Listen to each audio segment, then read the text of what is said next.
32nd PNP Ethics Day ginanap naman po sa Pangasinan Police Provincial Office.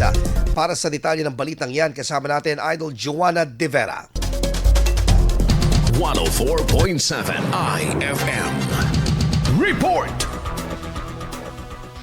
Ipinagdiwang ng Pangasinan Police Provincial Office ang kanilang 32nd PNP Ethics Day kahapon na may temang integridad at disiplina, pundasyon ng serbisyong mabilis, tapat at nararamdaman tungo sa bagong PNP para sa bagong Pilipinas. Sa kaganapan, inihayag ni Provincial Director Police Colonel Arbel Merculio ang patuloy na tungkulin ng pulisya upang mapanatili ang seguridad at kaligtasan sa lalawigan. Binigyang diin din ni Assistant Provincial Prosecutor Attorney Jeffrey J. Katunggal na sa kabila ng mga hamon na kinakaharap ng pulisya sa kanilang tungkulin, patuloy itong sumusunod sa etikal na pamantayan ng propesyon.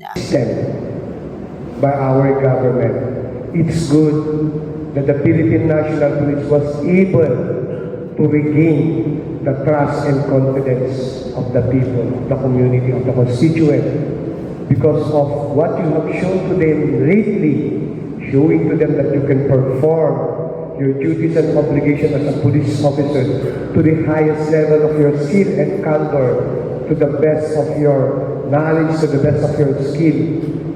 Your uniform at stake, showing to them that kaming mga pulis andito lang para matakbuhan nyo upang sa gayon ay matulungan namin kayo at maalalayan namin kayo sa inyong mga problema at hinahin.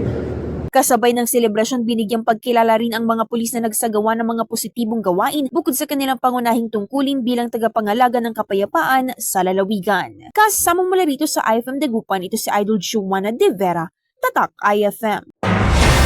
IFM News. IFM News.